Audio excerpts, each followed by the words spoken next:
All right, here we are. Welcome back to another Wisco Fanatics Wednesday. We have a bunch of Brewer games to talk about, just like last week, and we also very excited. We have a college football preview to get to today, which is very, very exciting. But we're going to start with baseball because that's the season that we're in, and then we're going to give our part two of our Badgers primer, which is going to be our record predictions and our bold predictions, and then we are into the preview. So we are very excited for that. Connor, welcome back. Before we get into the intro to the show, I just want to say thank you to everybody who tuned in last night and to everybody who has helped us by sharing posts, watching posts on Facebook, because we today, right before the show, hit 7,500 followers on Facebook. So we are very excited for that. So after the show is over, we are going to come up with a way to give out 4 Brewers ticket vouchers, which follower Dustin was very generous to donate to us to be able to give away. He had extras, so he offered to give them to us to give away to somebody else for us hitting 7,500 followers on Facebook, which is exciting. So thank you to Dustin. Thank you to everybody who watches our show and follows us on Facebook, and hopefully we can continue to grow on all of the other platforms that we're at. So someday we don't have to work for a living. We can just give you guys Wisconsin sports content, because that's what we'd like to do. So we're on the track. Straight and narrow, baby. Straight and narrow. We're going full speed. Welcome to another live episode of the Wisco Fanatics Show, where we discuss the Packers, Bucks, Brewers, Badgers football, and basketball from an optimistic perspective. Wisco Fanatics is brought to you by Cardboard Legacy, Wisconsin's most complete sports card shop. Buy, sell, grade, and consign all at their location in Oshkosh. Okay, so like I mentioned, this week we have 6 Milwaukee Brewer games to go through. 5 of them were on the road, and 1 was at home, which was last night. But we're going to go and we're going to start with our power pairs and underrated performers. So for my power pair position player, I went with Jackson Chourio. He was 9 for 26 over the last week. That's a 346 batting average.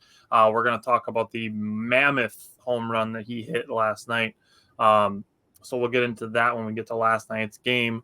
For my power pitcher, I went with Freddie Peralta. He was very effective in his last start, which we will also get to in just a minute. And then for my underrated performer, I went with Sal Frelick. He was 7 for 20 over the last week. I think pretty underrated. Again, he doesn't hit home runs, so he doesn't get the flash that a guy like Willie Adames or Jackson Chourio will get, but very quietly 350 batting average over the last week. So I went with Sal Frelick as my underrated performer this week. So Jake, hit me with yours. So for my power pair hitter, I went with a guy that doesn't get all the playing time because our best player plays the same position as him, and I went with none other than Gary Sanchez. He had a really good series against Oakland, a bases clearing triple, a big-time home run. He hit over 300 over the last week, scored 3 runs, had a triple home run, 5 RBIs, 2 walks, and 4 strikeouts. So that's a 417 batting average, 800 slug, and a 1200 OPS. So very good from him. Yeah, I agree with Connor as well. Sal's getting way too much hate. I think people undervalue defense. We've had this discussion before, but people don't really understand how hard it is to play defense, especially in outfield and the MLB. But I digress. My power pair pitcher, I went with Aaron Ashby. I like 2 innings pitched. You like that? 0 hits, 0 earned runs, a walk, 2K.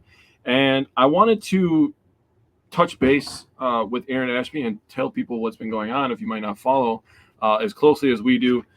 He's been on fire in the month of August. He has not given up a run since August 6th. This goes back to when he was with the Nashville Sounds. Over that period of time, 8 2/3, 2 hits, 2 walks, and 16 strikeouts. He has a 111 batting average for the month and a 103 whip for the month. And in my opinion, he could just be another weapon for the rest of the season. We'll see if he makes the playoff roster, but he could be a weapon for Murphy for the rest of the season to eat some innings and hopefully get some strikeouts and look like Aaron Ashby that he was trending towards before a couple injuries piled up for him. My underrated performer, talking about people underrating defense. I mean, if this guy doesn't win the goddamn Gold Glove, dude, we got a problem. We're going to riot because Blake Perkins deserves a platinum glove with how many home runs he's taken away this year. Man. So I was going to say this later, but Mitchell has a great catch last week against St. Louis. We're going to talk about that game in a sec here. Has a great catch against St. Louis. And then people are comparing it to a catch that Blake Perkins had earlier in the year against the Cardinals, the same hitter, Lars Nootbaar, and they're saying, oh, which one's better? And then Blake Perkins is just like, yeah, no, we're not doing that. This one's the best one. And he has the craziest catch I've ever seen in my entire life. I was like, hold on. Yeah, that was nuts. Hold on a sec. He looked like Vince Carter in the dunk contest grabbing that shit, dude. I was like, unreal. I mean, still a 250 batting average, and when he gets on base, he causes havoc. He's got speed. He's a switch hitter, and he gives you elite defense. So Blake Perkins was my underrated performer this week. I like it. Connor said, what can I say? Not everyone can be as smart as us three. Connor, I couldn't agree more. All right. So I'm going to be honest with you. My notes this week reflect much more takeaway type things on the fan level than they do from the sports analysis level. Not to say that I don't have, sports analysis, because I obviously do, because that's what we do. But I have a lot of human analysis in my notes this week. Okay, this will be interesting. So let's talk game 2. Now, I'm just going to jump in. I'm going to throw out a couple things that I have. I'm going to give you the floor, and then we're going to have a conversation. That's how we're going to do this. So the Brewers, I made a post after this game that the Brewers were 20th in blown saves after this game, which had 2 blown saves in it. The save statistic is weird. There's a bunch of different ways you can earn one. So there were 2 blown saves in this game, one by Brian Hudson and one by Devin Williams. That still put the Brewers 20th, behind the Dodgers, behind the Orioles, behind the Yankees. Fewer blown saves in those 2 teams. And obviously a bunch of teams that aren't as good. Also, we had Jackson Churio's first 4-hit game, the 3rd youngest to do so in Brewers history. Mm-hmm. That's exciting. And then between Jackson Churio, William Contreras, and Joey Ortiz, they all had clutch hits. Now, here's the thing. Just because the team lost doesn't make those hits not clutch when they happened. Yep. That's something where we need to get out of the just looking at the end result and being like, well, they lost, so it doesn't matter. Yes, it does. Because they're coming through at a point where the game is on the line. You know that the Brewers lost. When Joey Ortiz is batting in the 6th inning, he doesn't know that the Brewers are going to lose. He doesn't know what the end result is going to be. So coming through in a situation like that, when the game is hanging in the balance, is clutch regardless of the end result. That is stepping up in an important moment regardless of the end result. Taylor, welcome back. And Rob, Packers, Badgers, Brewers, Bucks. That's what we do here. I would just say yes. Yes, Rob. Yes. So give me your thoughts on this game, and then I want to have a conversation. Yeah, so I wanted to have that conversation too about clutch hits, right? So Ortiz actually was very good in this game. He had a sac fly in the 5th inning that got the Brewers on the board when they were down 2-0. Contreras got his 34th double of the year, also his 73rd RBI, and he tied the game in the 6th inning. So again, a guy who started out the season scalding hot, went through some struggles, plays literally every game that he wants. The coaches have to hold this guy off the field. That's the kind of player that he is. And it still doesn't keep him off. Sometimes it doesn't. Sometimes he wins those battles, right? And I think people have to appreciate that too. I am so happy that you started this conversation saying you have a lot of fan perspective, because I think that this week will be a good week for it. After last week where we had an episode where we won every single game, that was fun. I would love to do that every week. But Is that realistic? No. Okay, people want to talk about being realistic. We sit here and we talk about these losses, and we talk about them like adults. Do you understand? That's what makes us not homers. That, what you just said right there, that is what makes us not homers by being optimistic. Yeah. We're going to talk about this, and we're going to give you takeaways that are positive from this game, right? Like Contreras, like I said, his RBI double in the 6th inning, absolutely ties the game. That's big-time stuff right there.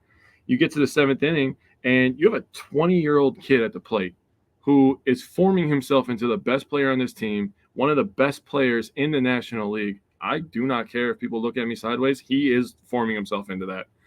Jackson Churio hits a single with the bases loaded. Hoskins and Ortiz score, gives the Brewers a 4-2 lead. That's a clutch hit. That's a clutch hit. Kid is 20 years old.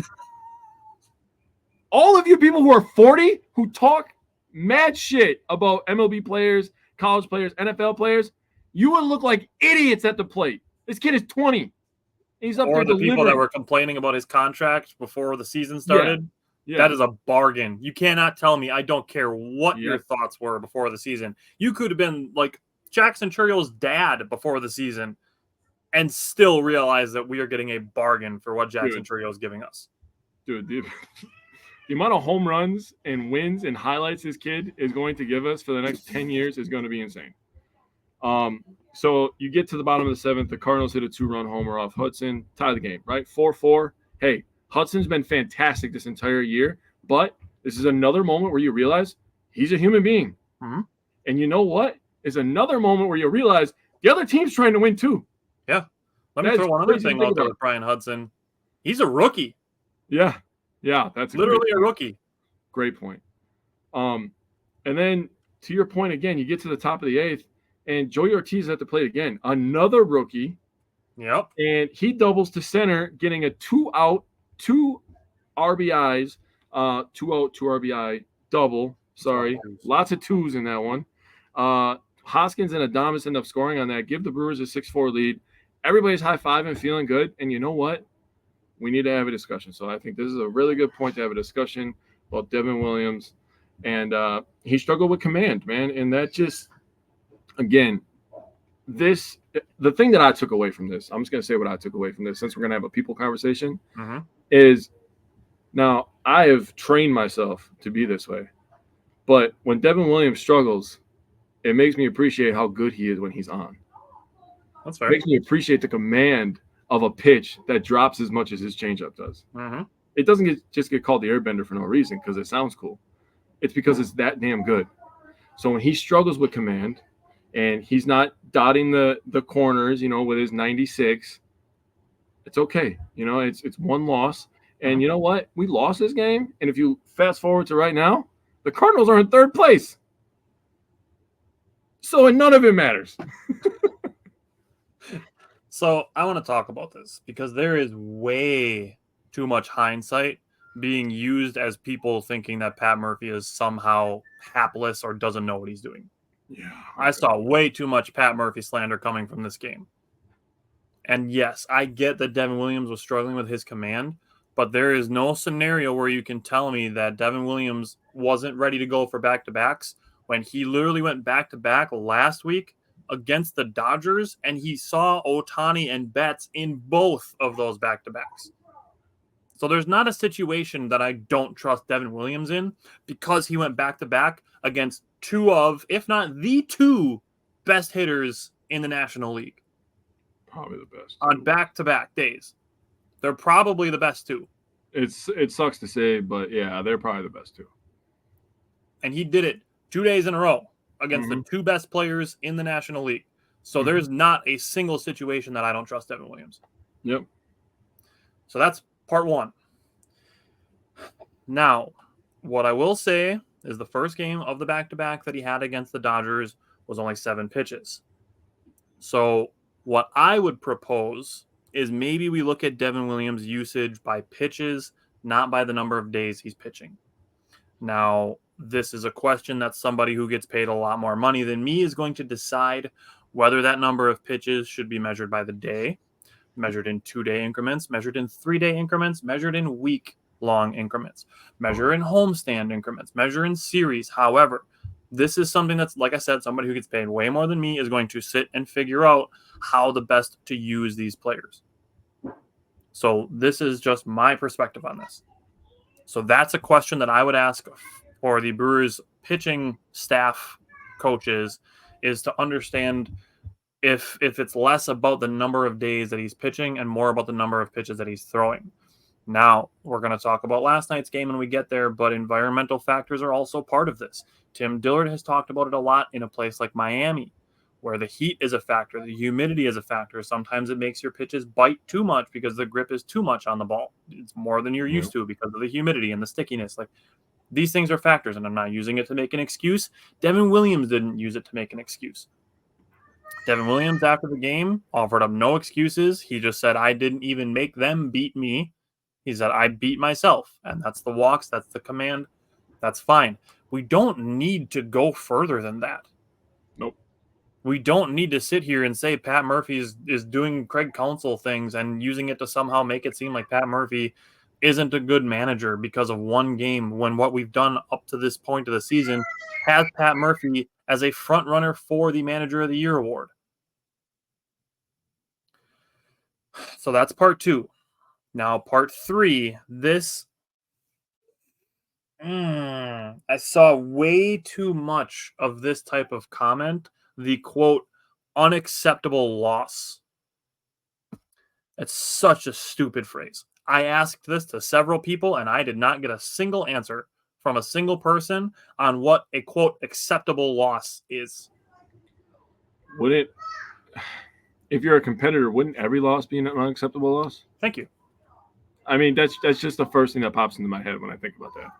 Guess what? We're going to use this to transition right into game 3. Because the Brewers lost game 3, 3-0. Is this loss, quote, acceptable? Do you accept this loss? No. At the end of the day, it counted exactly the same as the day before. It sure did. And the reason I wanted to bring this up, this quote, acceptable loss, unacceptable loss thing, is because this is why they play the entire game. This is why they play the games, period. Baseball games aren't 8.5 innings long. They're 9 innings. Sometimes you will lose games in the bottom of the last inning. Sometimes your opponents will hit a buzzer beater. Sometimes your opponents will make a walk-off field goal. They play the entirety of the game. Sometimes the game comes down to the last segment. Mm-hmm. That's why we watch sports. The Brewers came out on the bad end of it in the second game of the series. The third game of the series, it's similar.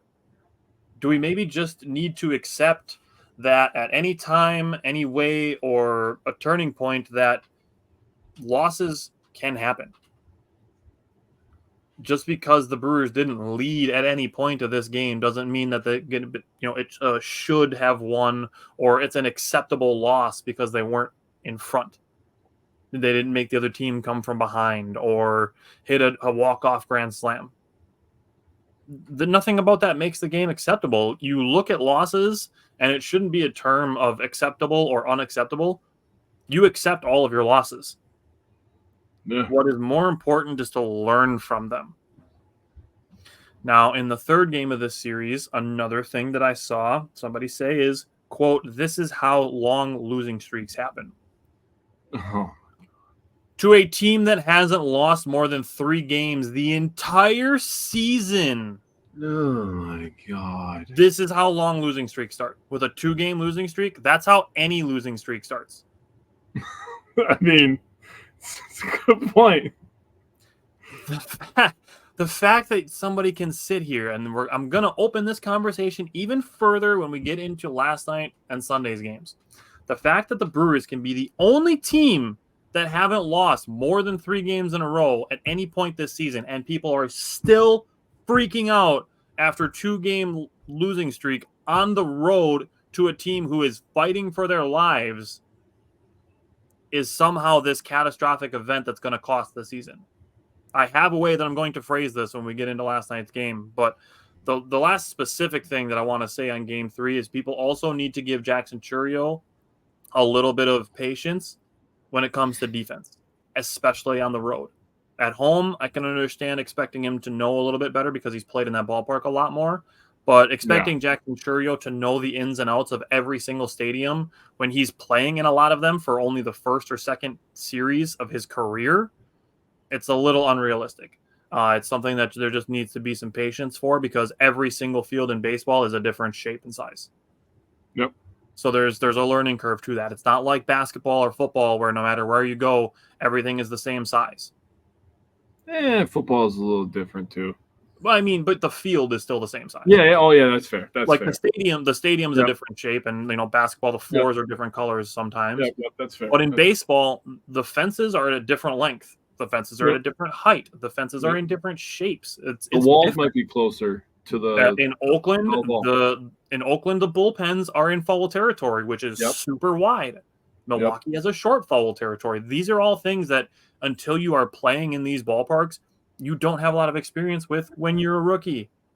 So there needs to be some grace given to Jackson Chourio when it comes to defense on the road. So say what you got to say about Game 3 from the Cardinals series, and let's put that one behind us. Yeah, I don't really have much from this one, honestly, and neither did the Brewers' offense, as hard as that is to say. But, I mean, slow offensive game, but they're due for a slow offensive game every once in a while. Tyler brought up this terminology a couple years ago, the law of averages, and I wholeheartedly believe in it. And, you know, every one game a week where we have a slow offensive game, but we're still averaging 5.5, 6 runs a game for the week, I will take that. Another thing that I'll say, we talk about this with series all the time. Yep. Like if the Brewers are winning series, I don't care if they have one game where they have no offense. Yeah. I will take a series win over scoring, say, 5 runs a game. If we score 9 runs, 10 runs, and 0, but win 2 out of 3, I don't care that they scored 0 in that third game.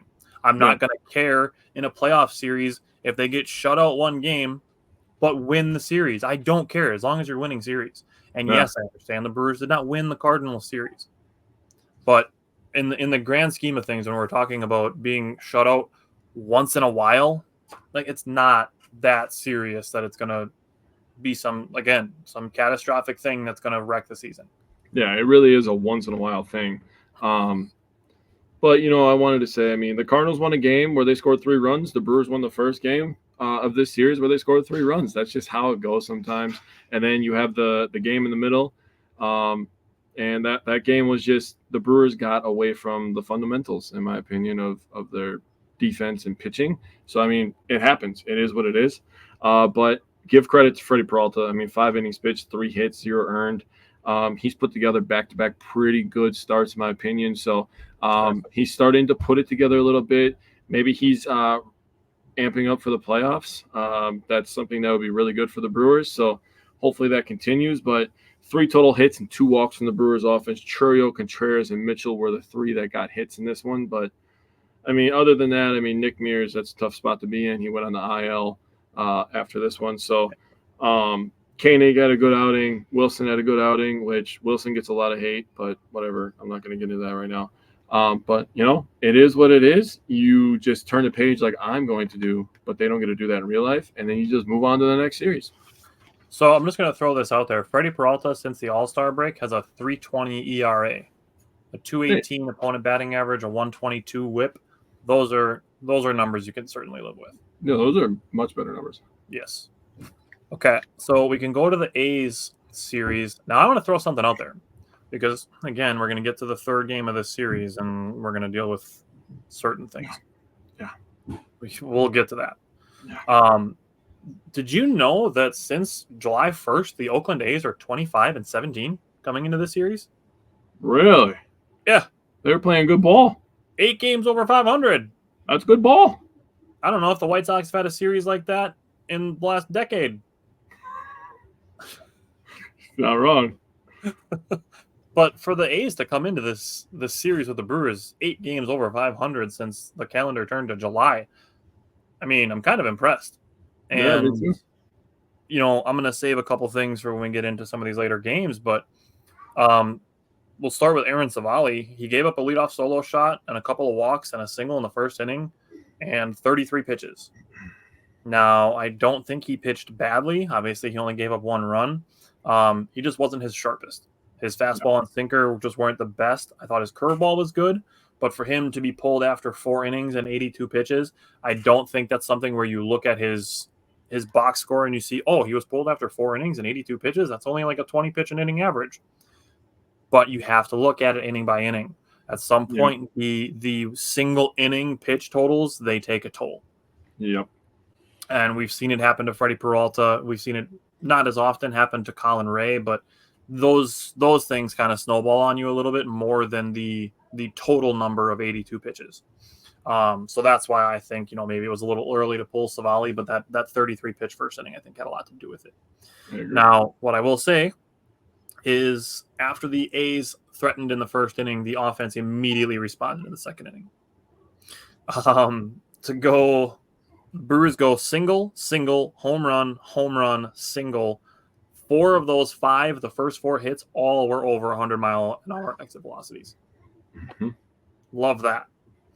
Jackson Churio's single was 107. Smoked it. Dude, smoked. And he is not the only person that was smoking the ball in this game. Because we get to the top of the 9th inning, William Contreras has an infield single that gave all 9 Brewers a hit. And then when he scored in the 9th inning, all 9 players scored for the offense. Yep. Gary Sanchez's triple, that's a weird phrase to say. Gary Sanchez and triple in the same sentence just feels weird unless you're saying Gary Sanchez scored on somebody's triple.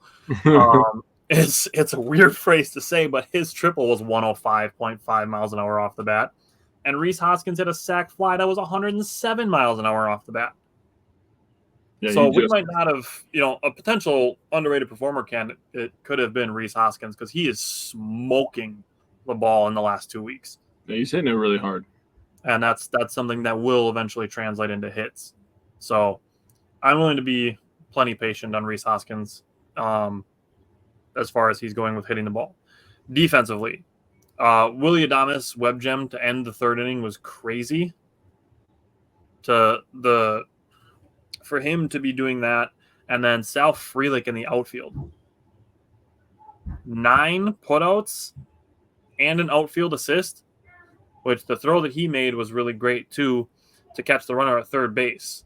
I don't remember who threw the ball. I think it was Piamps. Threw the ball past the first baseman on an infield bunt for a hit attempt, and Piamps threw it into the wide foul territory that Oakland has. And Sal Frelick came from right field, and I wish I could have seen like an all-22 view of this, of how far Sal Frelick had to run into foul territory and then to throw an absolute dart to third base and Joey Ortiz to put the tag on the cleat. Just a really great play to salvage what would have been a really, really bad play. Yeah.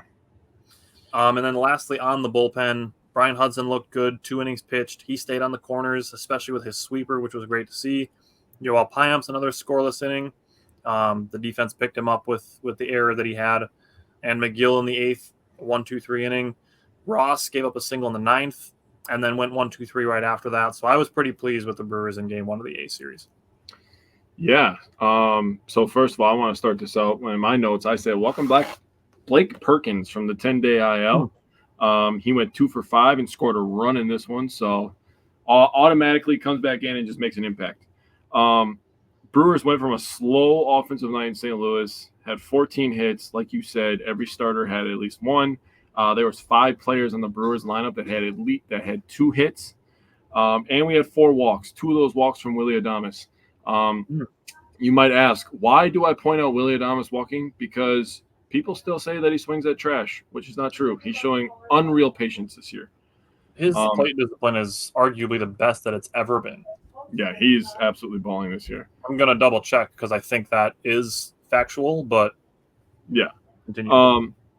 And then, you pointed out Hudson, but I really wanted to congratulate him. It is hard when you give up a 2-run homer like he did in his last appearance and then come back and have a couple shutdown innings in a row and really look like the Brian Hudson that we've kind of known and loved this year. Talked about McGill. You talked about Ross. Ross going 1-2-3 after the single. But the Brewers offense, man, I got to talk, man. Rhys Hoskins, dude. He absolutely crushes a 3-run homer. And, like you would say, the vibes were immaculate at that point. I'm just like, oh, yeah, dude. That's why we brought you here, Rhys. And it wasn't just back-to-back homers. It was back-to-back pitches. Yep. Literally, you're still clapping and high-fiving your friends, watching the Brewers. And Ortiz is just like, yep, keep clapping, keep high-fiving. Keep doing this. Crushes it to left center, and you're just like, oh, yeah, boys. We're in business. Churio, 2 RBI single in the 2nd, and he had a double in the 4th. 9 batters batted in the 2nd inning. I mean, that's just – they batted around in the 2nd inning. 2nd through 4th is when the Brewers went on their run. They scored 7 unanswered. Sanchez, you said that it's weird to say Sanchez with a triple. It's because it was his first. That's why it's weird to say, because we have not said it up to this point this year. But Other than that, I mean, just a really good job. Sanchez had 3 RBIs. Hoskins had 4, obviously the 3-run homer. Talked about Ortiz home run, and Chourio home run was with 2 outs. Got him to 56 on the year. So I'm really hoping that my goal for Chourio, if I was going to make one, is for him to get somewhere maybe low 70s. If he gets into the low 70s after how he started this year, that'd be really great for him. Yeah. Michael said Willie still has his moments, but he's way better disciplined this year. So here I have the numbers for you. So his chase percentage is 26.9. That is the lowest that he's had since 2020 by 0.6%. Okay. It is also 0.8% below his career average, and it is 1.6% below the Major League Baseball average. Okay, so he's below the Major League Baseball average. So I mean, he chases less than the average baseball player. Okay. Now, I will say this, he does make contact less than the average baseball player on pitches that he chases. So I think there might be the perception issue. Okay. So he chases less, but he just makes contact less on the ones that he does chase.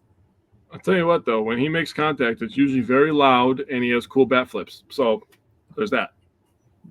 And that's it. That's the trade-off. Yeah. It's less contact, but it's longer and louder contact.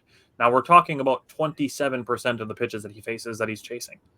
So we're not talking about him chasing all the time, and we're not talking about him being like a strikeout or home run guy. That's not him.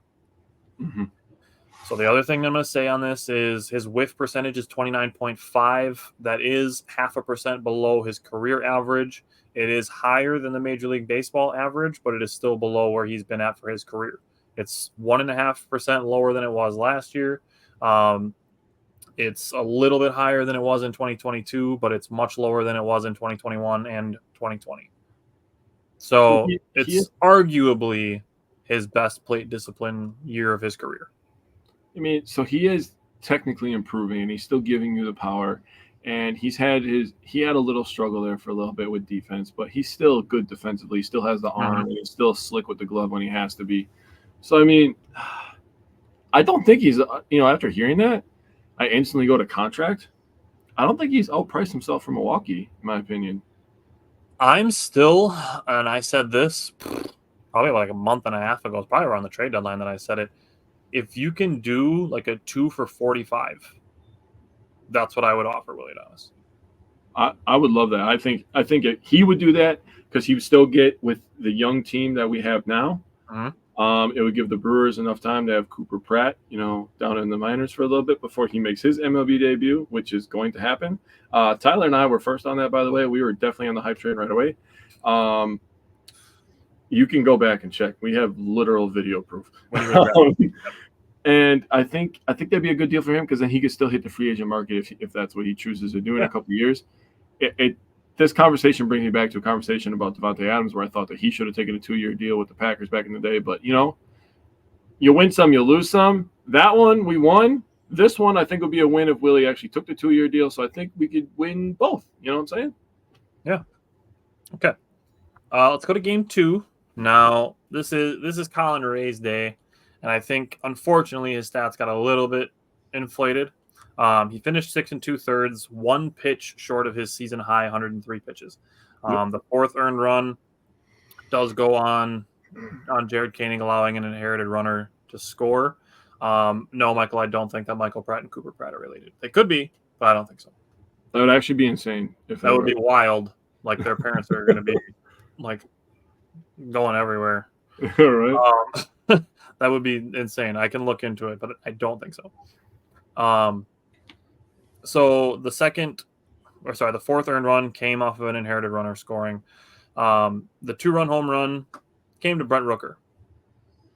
That dude's really good. He hits home runs.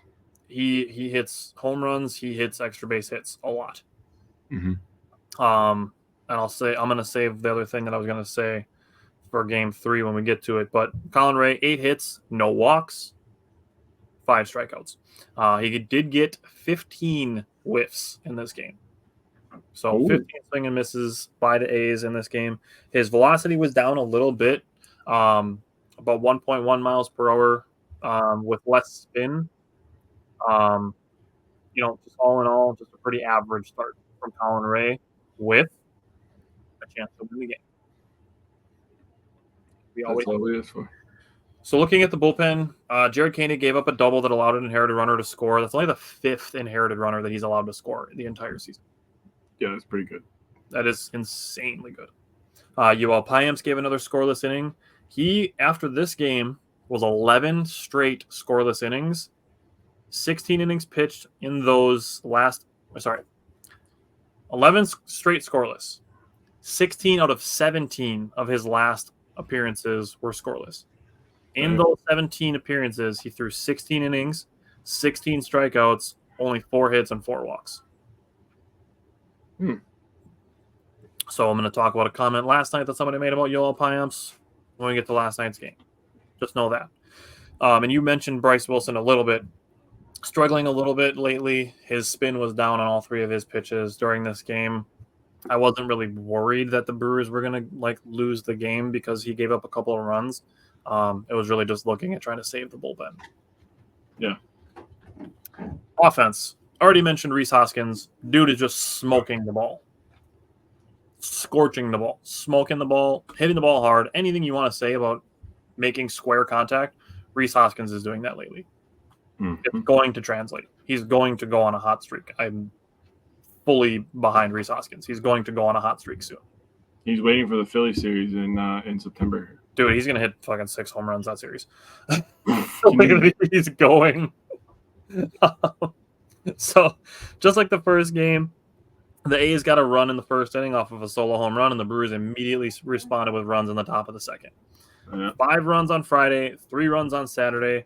The A's starter, Boyle, threw 40 pitches in the second inning. Yeah, he did.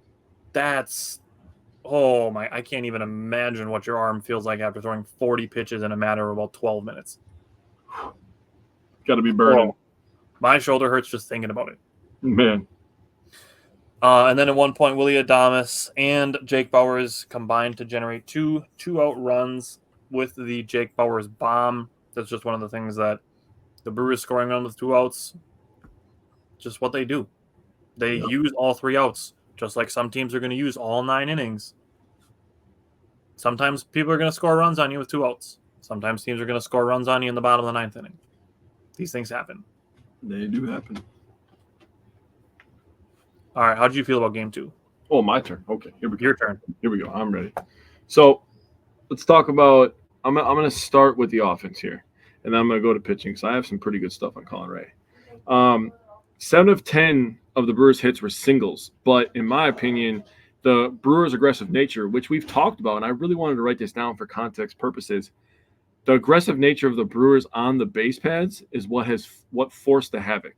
So people always talk about the aggressiveness when it works negatively against the Brewers, sending guys at home and having them get thrown out. Rhys Hoskins has been the guy most thrown out at home. He doesn't have the greatest speed. Oh, is Jake Bauers the one that's... I'm not saying he's the most. I'm saying he's a guy that has been. Yeah, Jake Bauers has been thrown out at home too. So is Gary Sanchez. So is pretty much everybody on this team. Bryce Terang, I've seen, and he's probably the fastest guy on the team, been thrown out at home. But the aggressiveness that the Brewers were showing on the base pads is what was causing havoc and causing the A's pitchers to really struggle in this one. They also had 7 walks. So they had 10 hits, 7 walks, 7 other 10 hits being singles. They were being ultra aggressive on the base pads. They were going crazy. Jake Bauers in this one scored 3 runs. One of them was from him hitting the ball over the fence, which you get a run for that. So good job, Jake Bauers. The other 2 was him showing extreme patience at the plate. He walked 2 times. He scored both the times that he walked.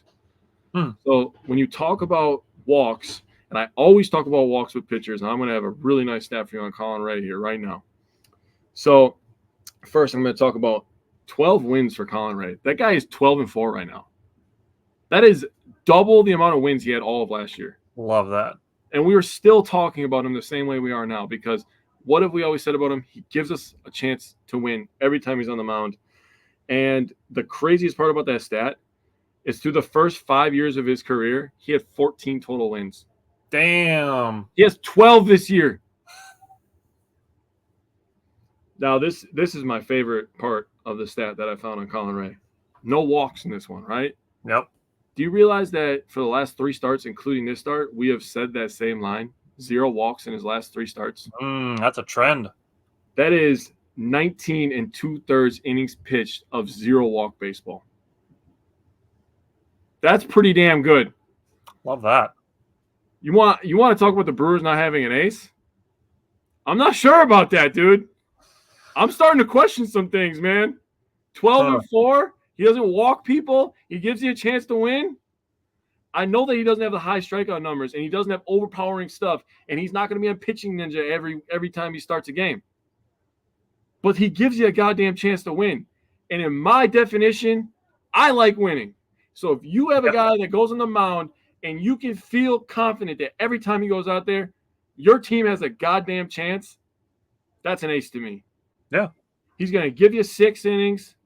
He's going to try to keep the score low, and he's not going to give him freebies. He's not going to beat himself.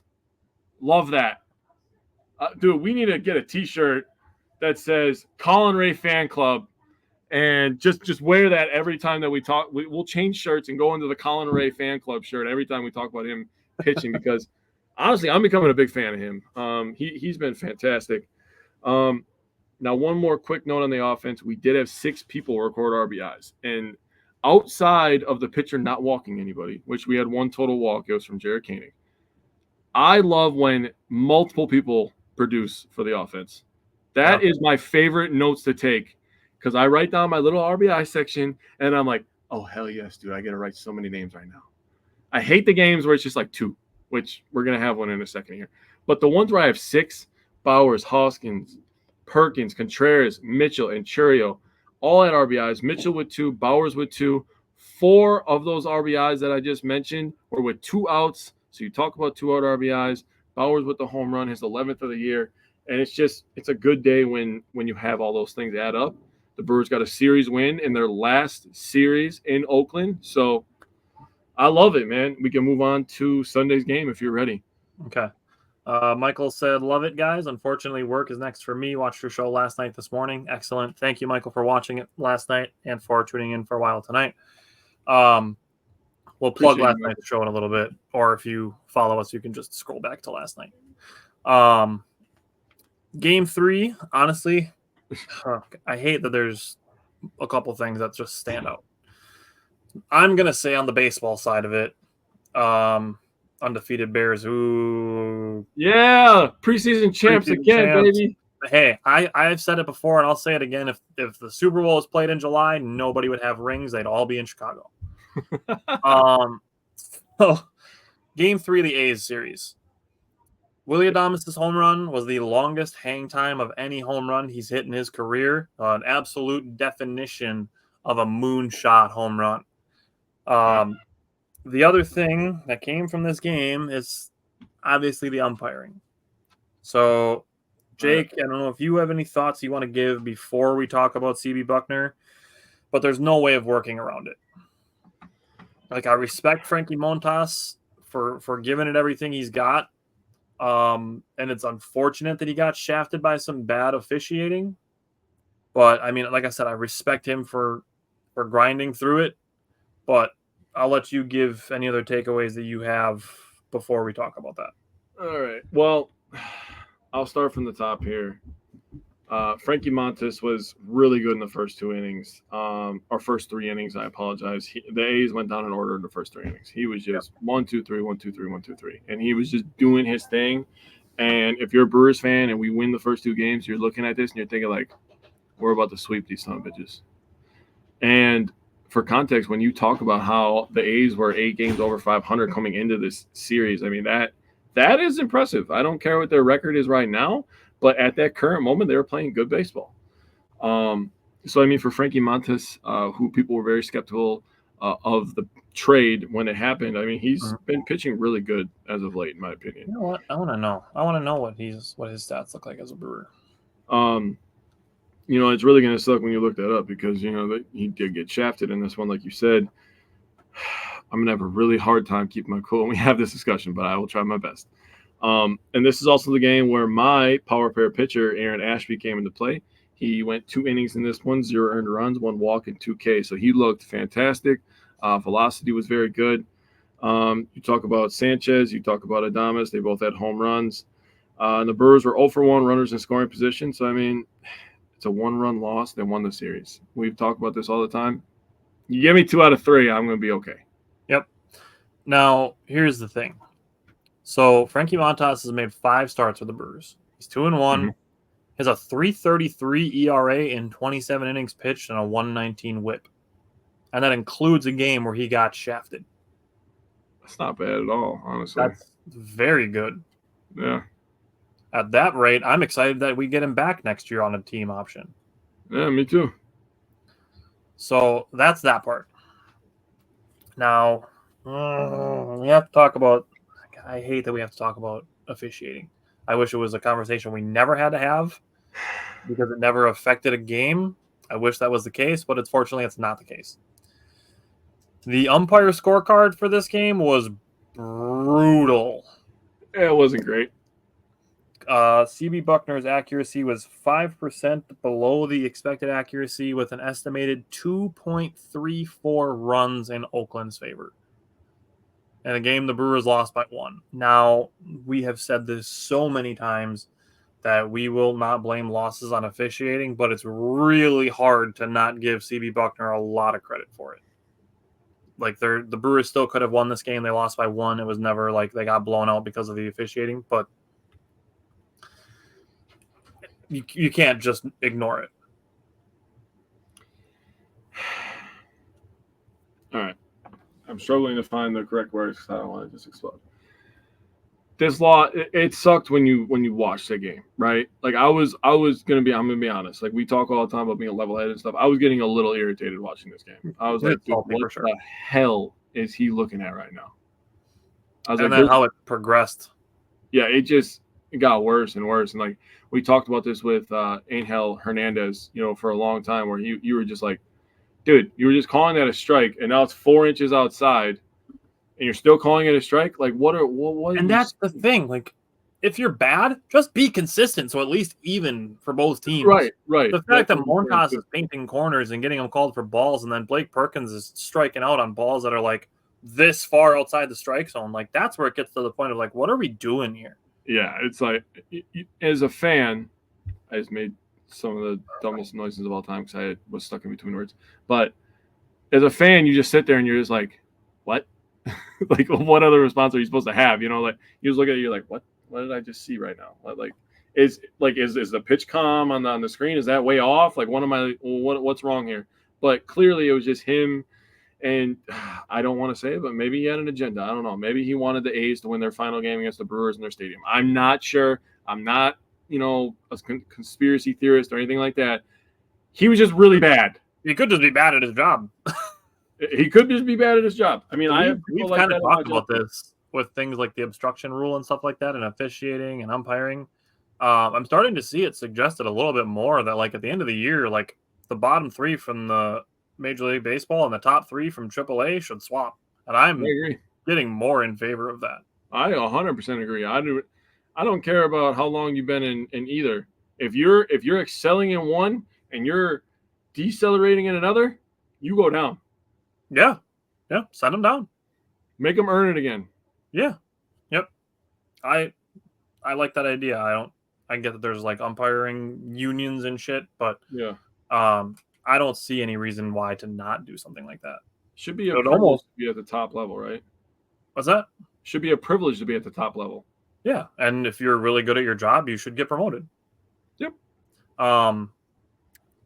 Maybe a potentially warm take. It would almost make watching umpiring fun because you're watching stats. You can see an umpire who's really desperate to be accurate because he's in danger of being sent down. Well, I'll tell you what it would create. It would create urgency. Yeah. A little fire under somebody's ass every once in a while is not a bad thing. I kind of like that. Okay, so I want to end on this, and then I'm going to use it to transition into the Giants game. The last game that we have to talk about is seeing people complaining that the Brewers gave up 4 runs to the A's or 5 runs to the A's. Their literal average is 3.98 runs per game.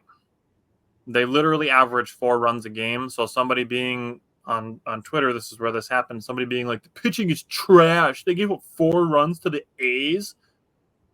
A simple Google search would have saved you from looking stupid. The A's literally average 4 runs a game. I think people, I'm just going to be mean. I think people are just fucking lazy and stupid, okay? I think people are stupid because they're lazy. That's how I really feel. Yeah. Instead of taking 2.5 minutes to look something up and, again, form their own opinions. Mm-hmm. It's okay to think for yourself, by the way. Yeah. I don't understand why I have to say this PSA. But you could literally just Google some shit, type in some words. If you don't know how to look it up, look up average runs per game.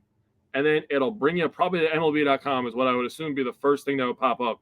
And you can click on that. And then from there, it's going to show you what they average. Yeah. Literally put in a little effort instead of just following what you think is happening or what you heard happen a long time ago. That's the thing, is to not trust your feelings over facts. And if you don't know the facts, find them. That requires or ask a question instead of just being the impulse. The first thing that you do is whine. So much whining. Oh my God. And now, like I said, the A's, they are a bad team, sure. Yeah. But they have good players. They do. They're actually starting to put something a little bit together, in my opinion. Brent Rooker, that dude's a stud. Yeah. The dude's batting .286. He has 30 home runs. Miguel Andujar is batting .285. Shea Langoliers has 22 home runs. Like, they have good players. That's what I'm saying. They're starting to put something together. And they had a young pitcher on the mound. Was that Sunday's game where they had a young pitcher? The 22-year-old? Saturday's game was the young Saturday was the Boyle. Dude's got he like looked pretty good too. Yeah. Yeah. The Brewers made him throw 40 pitches in the second inning. But other than that, he was pretty good. Yeah, like I said, he's an exciting prospect for them. Yeah, I mean, the fans of Sacramento are going to like the A's for the next couple of years because they're starting to get some young guys if they draft well. That's where they're going to play next, by the way. If you didn't know, they're going to be playing in Sacramento for a few years till 2028, I believe it is. And then they're going to be moving to Vegas when their baseball stadium is done. Yep. But, yeah, I mean, even the White Sox, they're a horrible team. They have a couple good players. Yep. Okay. The conversation that I want to have to go from the last game of the A's series into the Giants series, the first game, because, yes, the Giants have a bad record. They have good players, too. The pitcher that the Brewers were facing last night, Logan Webb, was second in Cy Young last year. Oh, was he? Did you find that out on Google? No, actually, I heard it during the broadcast when I was watching the game. Oh, you could do that too. That's interesting. Yeah. So the guys that are talking, one of them is Vinny Rottino. We've had him on the show multiple times. Dude knows ball. He's pretty smart. He really is. And on top of him being a former player, current analyst, he's also a former scout. He knows baseball. He knows ball. Yeah, he's lived and breathed baseball for a long time. The thing that I'm going to take away from this is I'm tired of hearing the word should. I'm tired of people whining about the Brewers losing to teams that they should, quote unquote, should beat. And this is what I said to the person that I saw say it last night. What I will say to anybody who says it at any point during the rest of the regular season. If the Brewers lose to a team that they, quote unquote, should beat, if every single thing in sports happened the way that it should on paper, nobody would watch. Because you would already know what's going to happen. I mean, the Giants have the 10th highest payroll in all of baseball. So if we're talking about should, the Giants should beat the Brewers. If you're looking at payroll, I mean, that's a way to bring it up. So here's an example: the 2024 Milwaukee Brewers. It's a good one. If you go back to March and you look at the Brewers, they are a team that should win about 75 to 80 games. They're already there. Yeah, I was going to say, they did that, didn't they? So they could lose out for the last 35 games of the season and still finish with 75 wins. And the Cubs would still probably only win the Central by a game or two. Sorry, I had to throw that out there. So the other part of this, and again, this is people whining about it, we are over 3/4 of the way through the season. Why are you still trying to convince yourself that the Brewers are not a good baseball team? It's a good question, actually. That's how I see this. People whining need to stop acting like the Brewers aren't a good baseball team. Because they are. They are. They've been 21 games over 500 at one point. They've had the largest lead in their division in baseball at one point. Like, they've been challenging the Phillies and the Dodgers for the top 2 seeds in the National League at one point. Like, the Brewers aren't lucky to be where they are. At this point, we're over 120 games into the season. We are over 3/4 of the way done. The Brewers are not here by accident. No. So, going into last night, the 3 things that I wanted to say: 1, Blake Perkins, you already touched on this a little bit when you made him your underrated performer. Him judging the ball as it's in the air to time his jump and his glove, fantastic. Could be play of the year. Very well could be. I wouldn't argue with you if you said it was the number 1 play of the year. I'd have to go back and see them all, but I mean, we've had a lot of really good catches this year. Yeah. Second thing. Jackson Churio's 20 years old and hitting 449-foot bombs. What? He's taking squares in the new scoreboard. Dude, the dude is 20 and he's hitting 449. Are you shitting me? What if that dude gets stronger? 479. He's gonna break one of the panels in the back that the Brewers can open and close.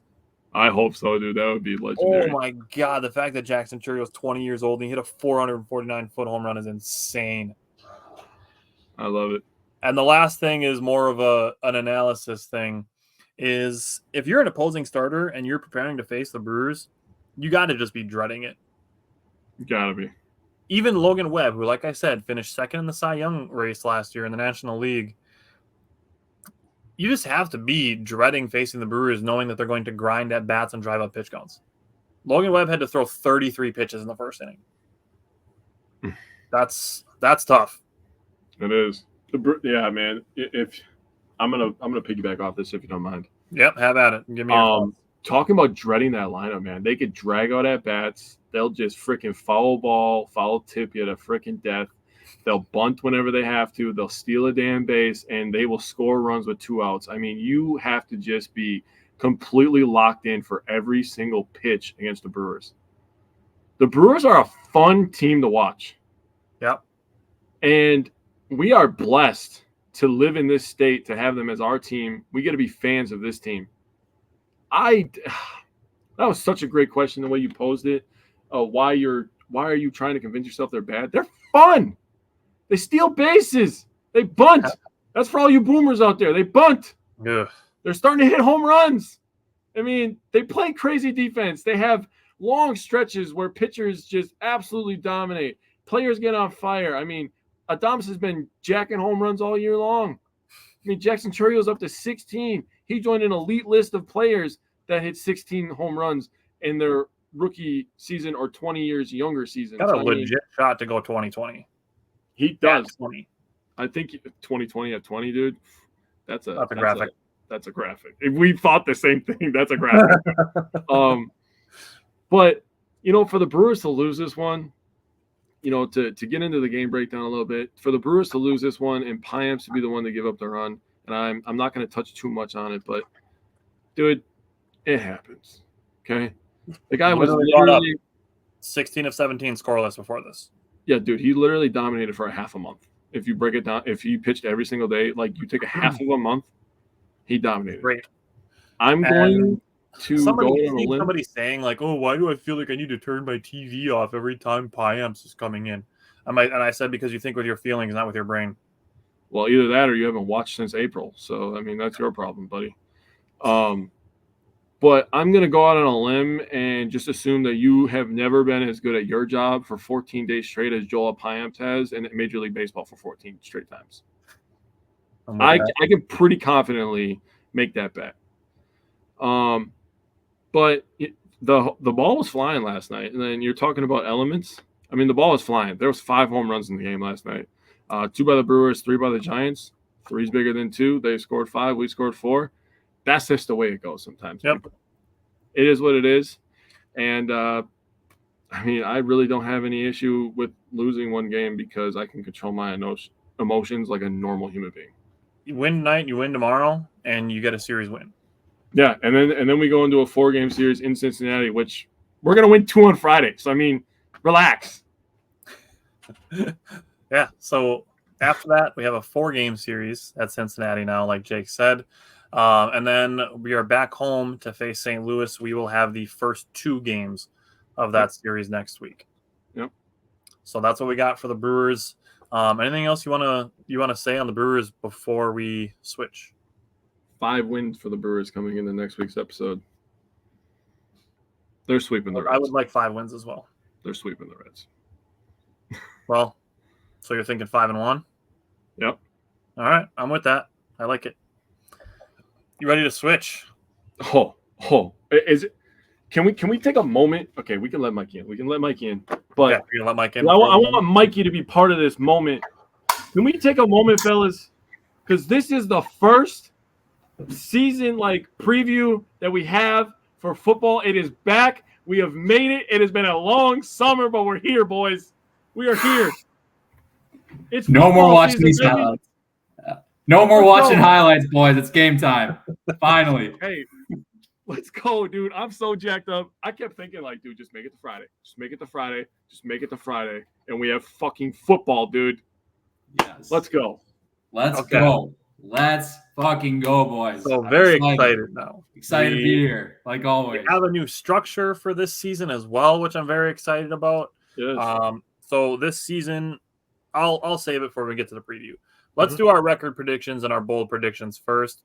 So record predictions, we have a head and heart for the record predictions, a little more analytical one, and then a little more optimistic one. So, Mike, I'm going to go to you first because you're our Badger guy. Give me your record prediction from the head first. I got to see it.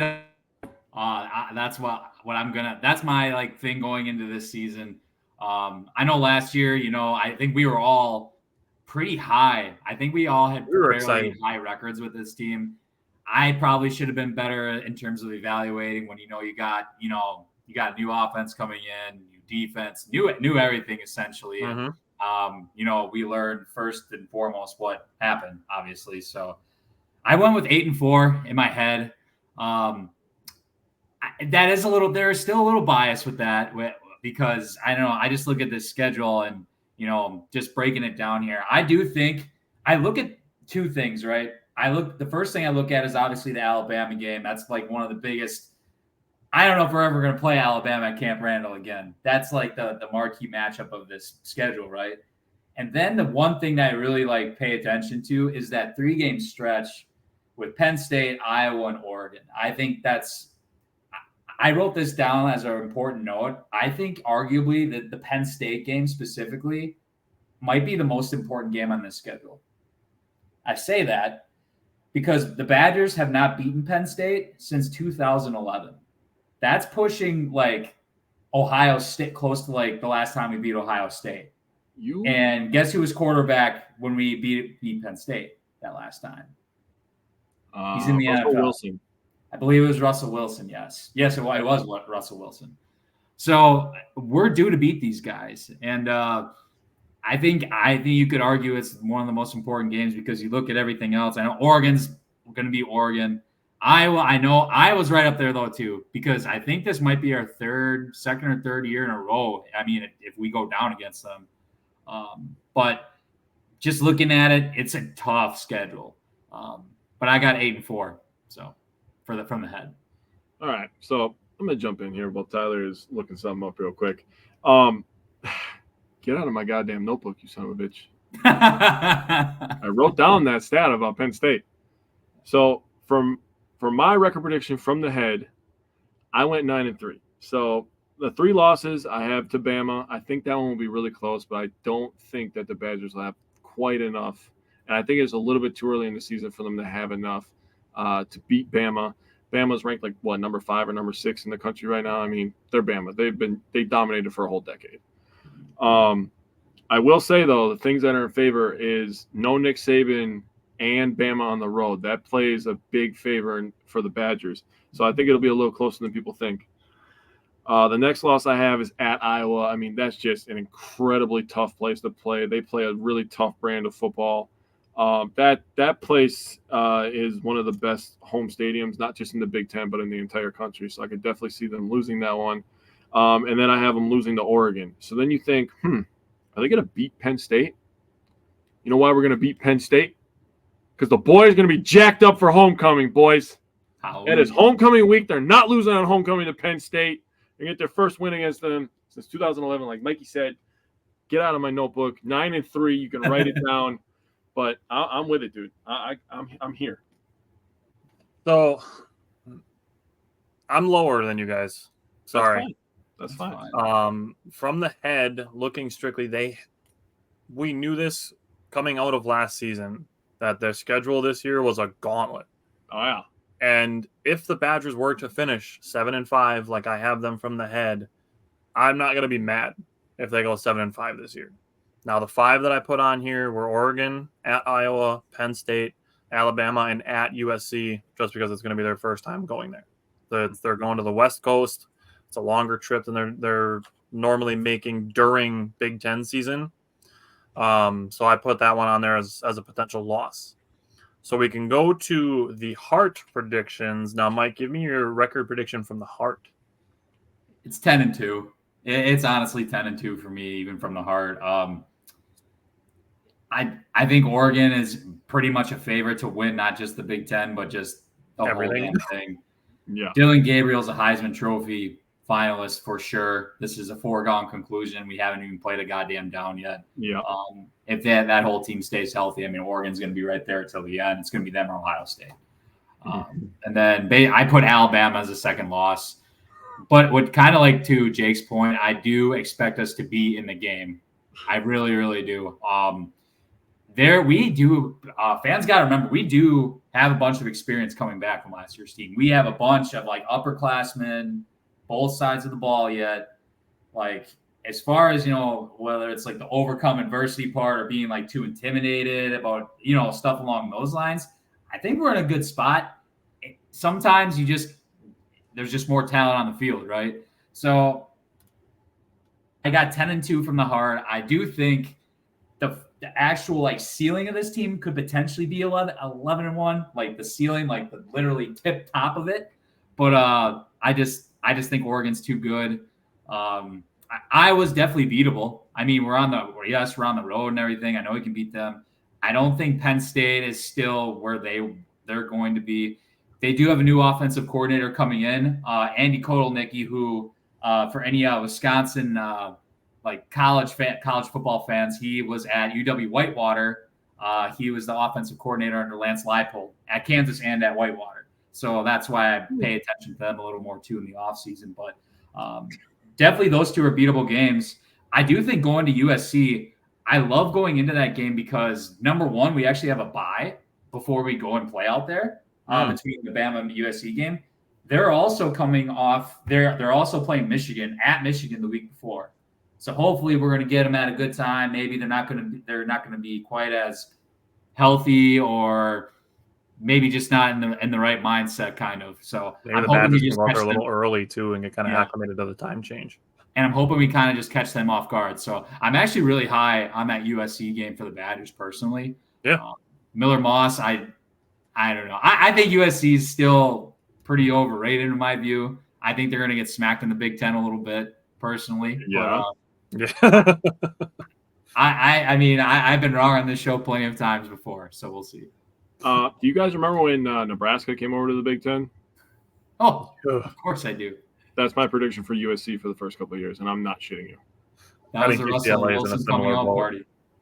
I think UCLA actually has a better chance to succeed. They'll be a little bit more. They're built more defense first, in my opinion. Yeah, where USC, dude, they literally got ranked because they're in California. But whatever, that's a discussion for a different day. So from the heart, I also have 10-2. I also have losses to Bama and Oregon. Dylan Gabriel, dude, I watched that Texas and Oklahoma game last year. That kid is accurate.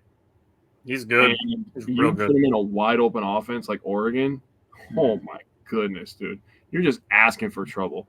So I agree with you, Mike. You can just write him down as a Heisman finalist as long as he stays healthy. The only thing is both those games are at home. So Badgers will have a chance. And it's going to be on the fans to show up. They sell alcohol there now, okay? I don't care if you're underage. Just ask the guy next to you to buy it. We're going to buy it for you anyways. That's how we are. Wisconsin nice. I'll buy you a beer. You just cheer loud, be stupid idiot, college students. That's what we'll do. So be loud for those games, okay? Because we're going to need you. Not Jake over here is supporting underage drinking on the We're in Wisconsin, dude. We can just accept it. Just accept it. For our legal team, we don't condone underage drinking. We've never done that. Our very excessive legal team that we have over at Wisco Fanatics. From the heart, I have the Badgers at 9-3, and it is that tough 3-game stretch where it's Penn State, at Iowa, and then Oregon. From the heart, I do have the Badgers beating Alabama because it's in Wisconsin. I like that. So that's my thing, and I have the Badgers winning at USC from the heart as well. So 9-3 from the heart. That's where I'm at for the record predictions. You guys ready to get bold? Always ready. Let's get bold. All right. So we're gonna do this. We each have 3. Now, what I want to do is each of you give me your least spicy bold prediction, and we'll go in a circle one at a time, and we'll get progressively bolder. So, Mike, give me your least spicy bold prediction. Trying to think here. What would be the best one to? Okay. It's kind of we sort of talked about this before. We kind of mentioned it last week with the whole Senior Bowl thing. But number one, I got the Badgers will have at least 11 NFL draft picks when this season's over. Ooh, that would be a lot. Okay. 11. I think if there's some juniors that go to the draft early, I think that's possible. Yeah, I see. I saw I think it was 13. I think we talked about a lot. 13 seniors got invited to the Senior Bowl. I think it was. Watch list. I just thought there's plenty of opportunity. I think it's definitely doable. And then that doesn't even include Rico, for example. So I got at least 11 draft picks. That's going to be number one for me. I like it. I'll give my first one because my first one isn't super spicy. Connor said he sees 8 wins. That would be right in the middle of mine, so I'm not going to argue with you. Yeah. My first one, not super spicy, but my first one is that Mabry Matoyer succeeds Braden Locke as QB2 and the starter in 2025. Okay. I like that. Good QB watch for sure. Yeah, next year will be interesting with the quarterback room. Mm-hmm. We can go, every position damn near. Not just, yeah. All right, Jake. All right, so I did my bold predictions a little differently. I went offense, defense, and random. So I was random being like team. So I'm gonna do my defense one first. I think that's the least spicy. Hallman repeats his numbers from last year, becomes a first-round pick, and I said maybe the Packers. Not the deepest group on Green Bay with cornerbacks. If Eric Stokes doesn't work out, could they maybe draft a first-round corner, Ricardo Hallman, keep him home? Just saying. I would love that. That's the next jersey on Jake's list then for sure. Malik Willis already claimed number 2, but man, a Ricardo Hallman 2, a single digit corner. Ooh. Yeah. Or a 0. Oh, dude, if Ricardo Hallman came to the Packers and wore number 0, bro, that would be disgusting. That'd be fire. All right, Mike, give me your second one. Should I go? It kind of relates to Jake somewhat, so I'll just go defense. I got the Badgers are going to have two first-team All-Americans. Ooh, and I just put it's going to be Rico and it's going to be Hunter Wohler. That dude is an All-American for sure. I'm excited to watch them both play. Hunter Wohler especially. I don't know if you guys saw it yesterday. They came out with a clip on the Wisconsin football page basically about his background at Muskego prior to committing and everything. And just watching that, it was like a 12-minute video. It was really cool to watch. I suggest you guys should take a glance at that. But no, that kid is due. Rico's due again, I feel like.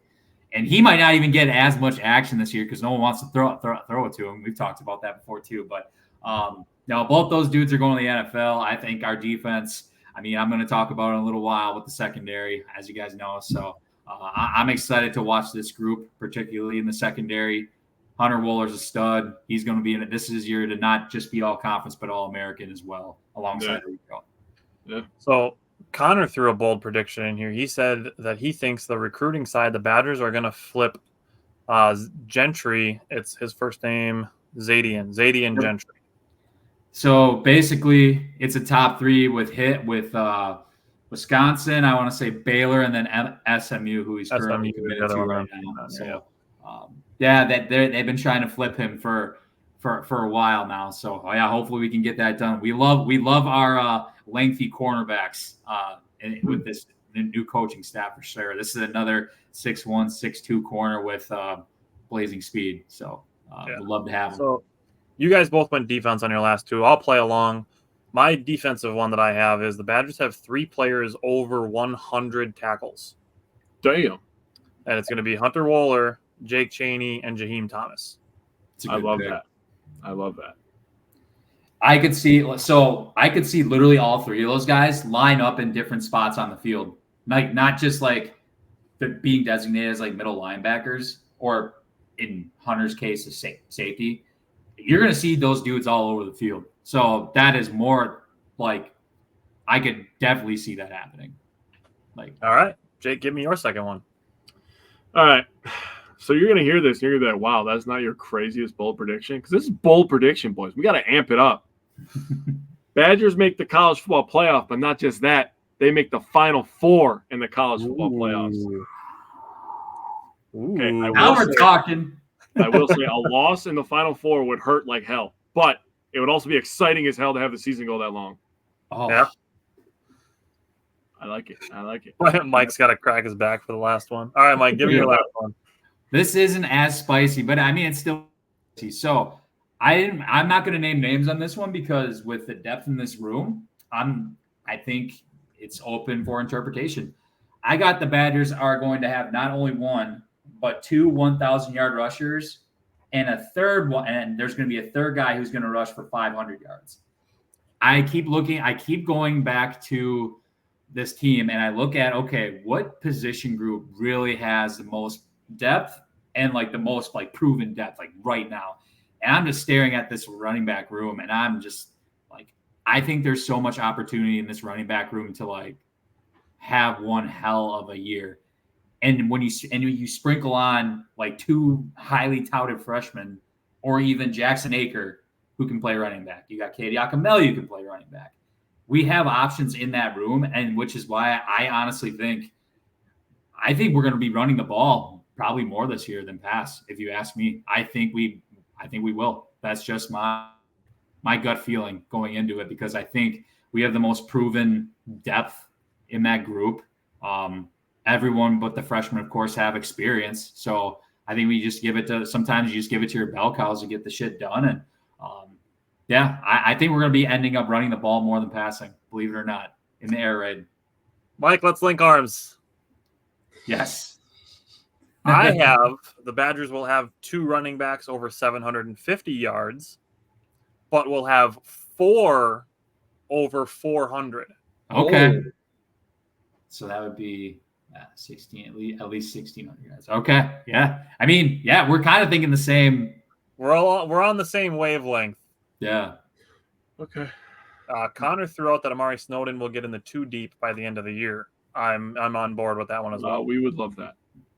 We love it, especially the guests that are on this show. Absolutely. If the dudes who came on the Wisco Fanatics show do well, we couldn't ask for anything more. Yeah. Okay, Jake, give me your last one. Buckle up, Mikey. Buckle up. Okay. You might fall out of your chair when you hear this one.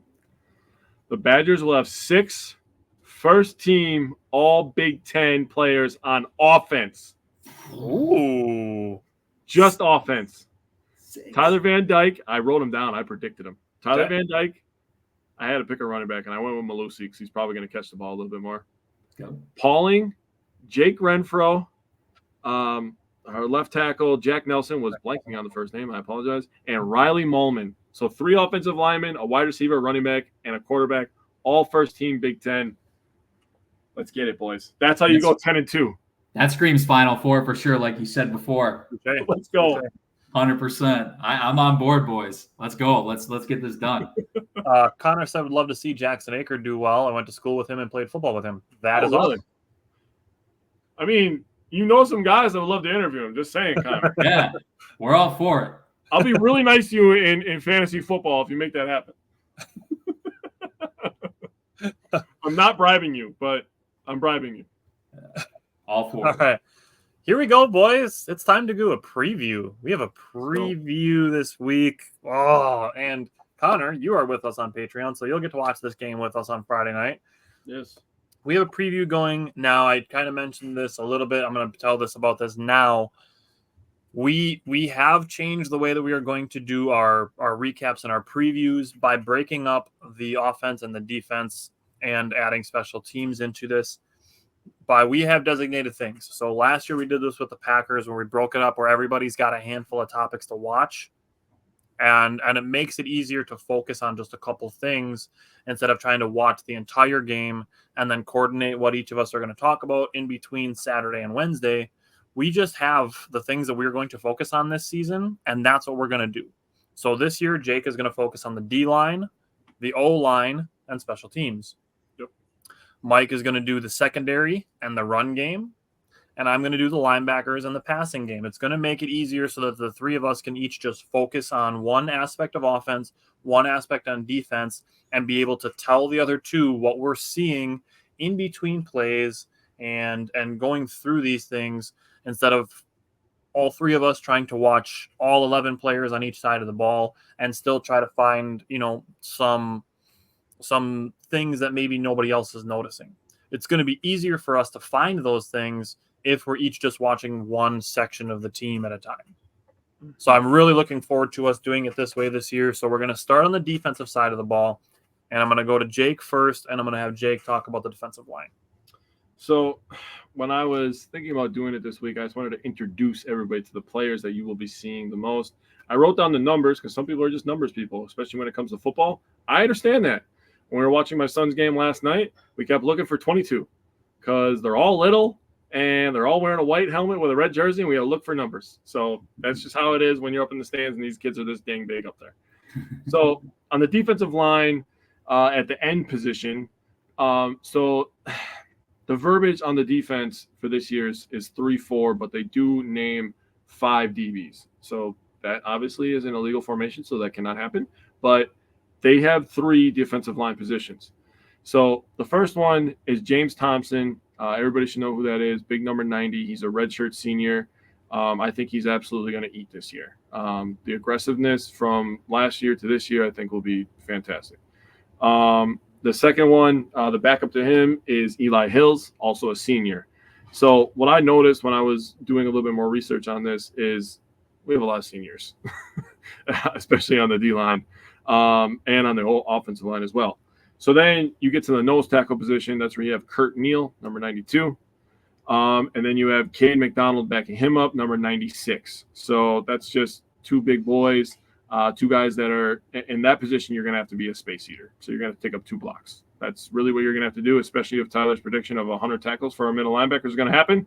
These guys are going to have to feast, and they feast in a different way. So one thing that we would love to do is to teach people how to watch football, how to watch sports with us. If you're watching the defensive lineman for the Badgers, the guy in the middle should get blocked by 2 people. If he is not, we are not going to have a good day stopping the run. Okay. First and foremost. Then you get over to the D tackle position. So when D end, nose tackle, and they're called D tackle. First one is Brandon Lane, number 95. He is not a senior. So he's not a senior, right? Yeah. He's the only one that's not a senior. Number 95. And then the backup for him, his number's so close. Like, you could have just went one more number, buddy. Number 68, Ben Barton. I mean, you would have been my favorite player if you would have had one more number up. But he's a sophomore, so he's the least experienced of the 2 deep. So he's a redshirt sophomore. So 3 years in the school. So that is the D line. I wanted to introduce everybody to.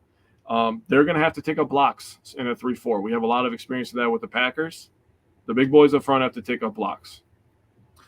So I have the linebackers this year, and I didn't have all the introduction. There was a fair amount of turnover in the linebacker room, and we went through the additions and departures last week. And what I plan to do is when this show is over, to cut up part 1 from last week and part 2 from this week and put them together so that people can listen to the additions and departures and then hear those names and then hear our bold predictions, record predictions, and our preview. But what I will say on the linebacker group is as we're going into this first game, I am so excited to watch this absolutely stacked group get on the field and to see how the playing time is spread around. See if anybody comes out showing that they are great in a group full of guys who I think are all really good. And that starts with Jake Chaney and Jaheim Thomas. We talked about the transfers that are coming in, guys like talking about guys coming in like Tackett Curtis, obviously Jaheim Thomas, like I just mentioned.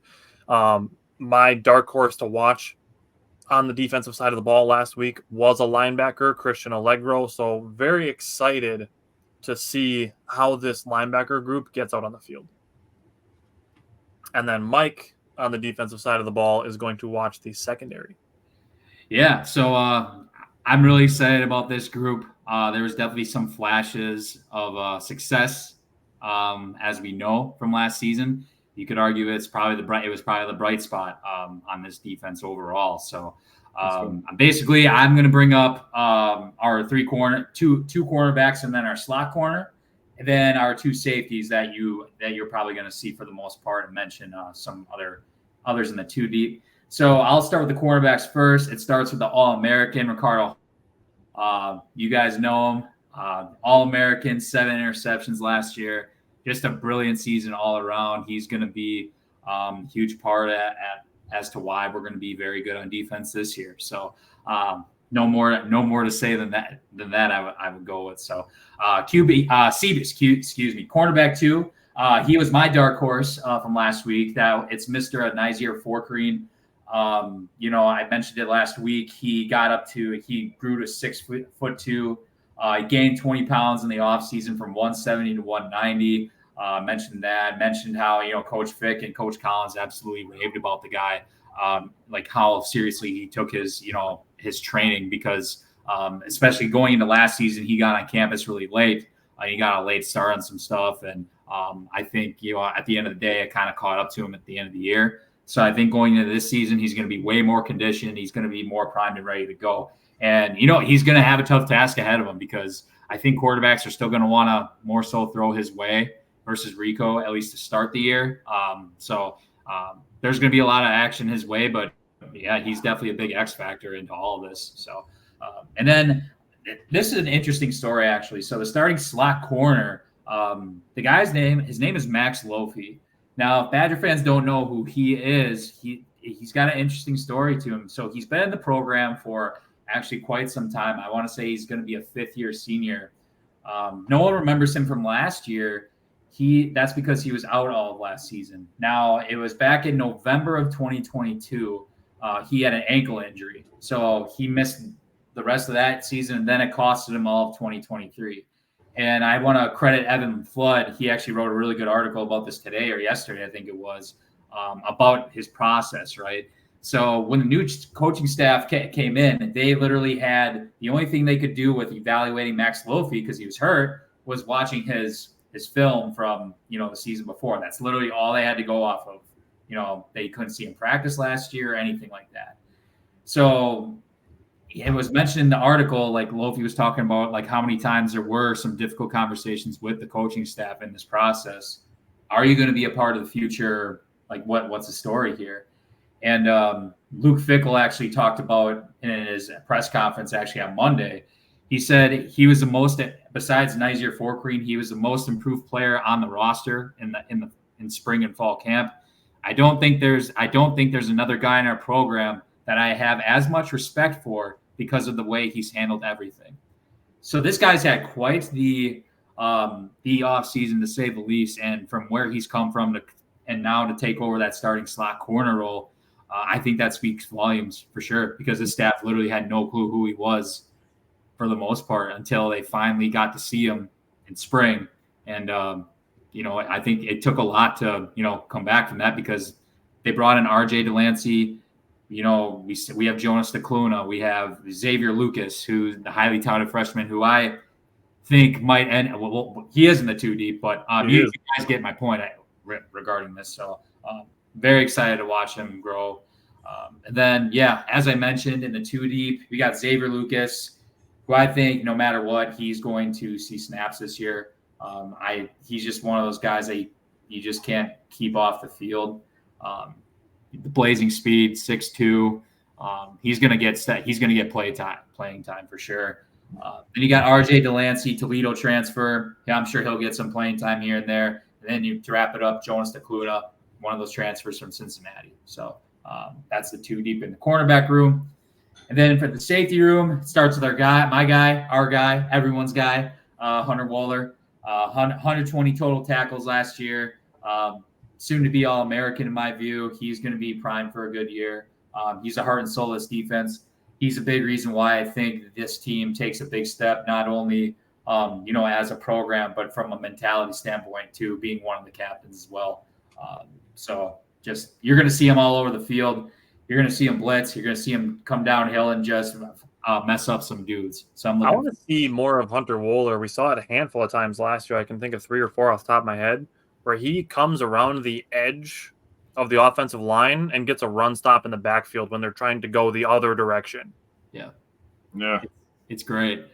And then the other starting safety, at least from now, we got Preston Zachman. He low-key had a good season last year too. If you remember the Ohio State game, he had a big pick in the end zone. That was a big part of like how he still stayed in that game because they were driving on us a little bit. But 49 total tackles. He's going to be playing quite a bit. And then the backups, I expect these dudes to be on the field a lot too. Austin Brown, he played a little slot corner last year too, but he's got plenty of experience at safety as well. Like I said, he's going to be out there. 36 total tackles. Like he's going to have a good year, I think. And then Kamoy Latu, it's his last year in the program. I expect he's going to be out there for a bit. He's the hard-hitting guy. He just needs to, clean up the technique a little bit and, just go ball out. So that is the safety room. All right, so Jake is going to be the transition guy going from the offense or the defense to the offense, and Jake is going to take care of the special teams and then go into offensive line.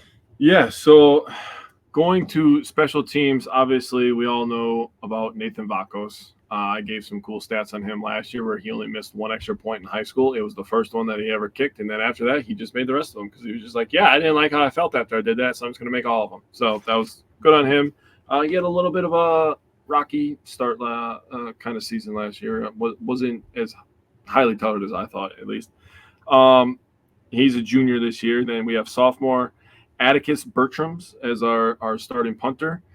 He's a sophomore, so I like that we're kind of a little bit younger on the younger side in our special teams, so he could stick around for a little while. He has pretty big leg in my opinion. Kickoffs are going to be handled by Gavin Laham. He's kicker number 97, which is like fucking sick, dude. Like kicker number 97. I mean, Vakos is number 90, so I mean, sick. And then our punter's 49. So I mean, none of this makes sense. I don't understand anything about numbers in college football. Kick return is going to be handled by a transfer, Tyrell Henry. He's a transfer from Michigan State, if I am thinking correctly. He's wide receiver number 14. And then our punt return, they have in the 2 deep at least, they have Vinny Anthony II as the leader in that. Vinny Anthony's the backup on kickoffs, and the backup punt returner is actually Trech Kekahuna, which I really like. So I think special teams this year is going to be a little bit better for the Badgers. I expect it to be better. I think Tyrell Henry will, have a shot of some energy for the kick return team, which would be much needed to get the offense going earlier in games, which was a problem last year. Mm-hmm. All right, Jake. Keep talking. Jump right into the offensive line. Yeah. So I'm the guy that gets to talk about the kickers, the punters, and the people that do the ugly work this year, okay? That's what I am looking at this. You are the trench god this year. I am the trench god. I like that. I might change my name on here on the bottom to trench god, okay? GAWD. You get the starters, right? So the left tackle is a redshirt senior. That is Jack Nelson, number 79, okay? The backup for him is Kevin Haywood. That's a freshman. Be bad if he came in. Be really bad. No offense to him, but I do not want to see him against Alabama. That would be terrifying for Tyler Van Dyke. The starter at left guard, number 56, Joe Brunner. He is a redshirt sophomore, so he's still on the younger side. We get him for a couple more years, hopefully. The backup to him is also a freshman, a redshirt freshman, James Durant. So I'm just kind of giving everybody an idea of the depth chart so you can look forward to this. Now at center, we talked about this a lot. Mike touched on him a little bit. Jake Renfro, redshirt senior. When he came in, the snaps were looking a little bit cleaner. Mikey touched on that last week. Number 57. So hopefully he has a healthy year this year. Backup is Kerry Kodenko. So right guard is Joe Huber, also a redshirt senior. By the way, our right tackle is also a redshirt senior, so we have lots of experience at starters. Joe Huber is number 60. And then right tackle, like I just said, Riley Mallman. That guy's probably the best offensive lineman on this team right now, in my opinion. Right tackle Mallman. He'll probably go to the NFL. So if you're counting, there's probably 3 for sure guys that'll probably get drafted. Mallman, Hallman, and why am I not remembering 24's name? Waller.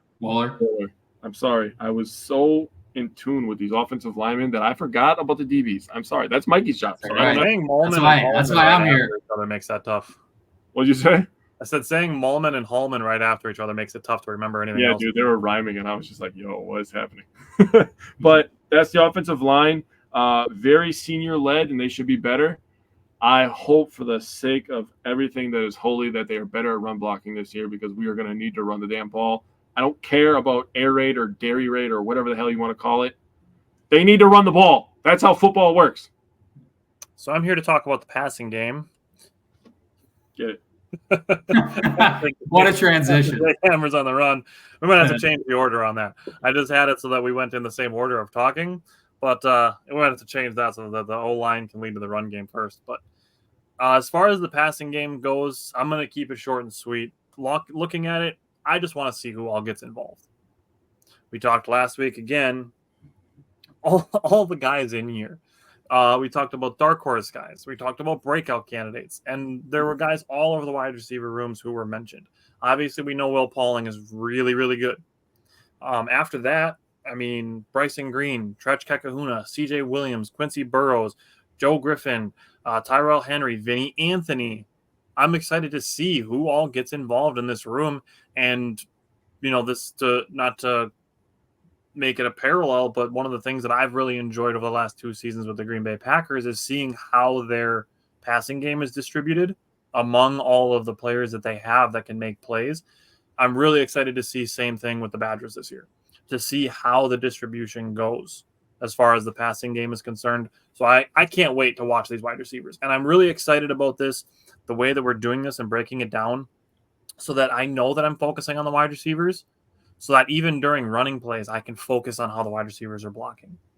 On plays where they are making passes, I don't have to try to watch the offensive line to see how the pass blocking looks. That's somebody else's job. I get to watch the receivers and just lock in on them, and I can watch how guys are route running. I'm excited to be able to watch that stuff a little more closely because we each have our aspects that we're going to pay attention to. So for me, it's the passing game. For Mike, it's the run game on the offensive side of the ball. Yes, sir. So I have the honor of taking on RBU, the running back room this season. Looking forward to it. I think this is one of the more exciting running back rooms in a while. And I think and it definitely speaks volumes at a place like Wisconsin. So just jumping right into it, RB1 on the depth chart, or I'm just going to say 1A and 1B because I think both of these dudes they're both going to start games this year for us at some point. So it got to start with Ches Malusi. He last season before he got hurt, 307 yards, 4 touchdowns prior to his injury. This dude's got over 2,000 rushing yards in his career. So he obviously knows what he's doing out there. I think he's tailor-made for this offense. We saw the flashes last season. I think he could have an outstanding year as long as he stays healthy. Knock on wood. And then just getting into it, that was lightning. This is thunder. So 1B, we got Mr. Tawi Walker.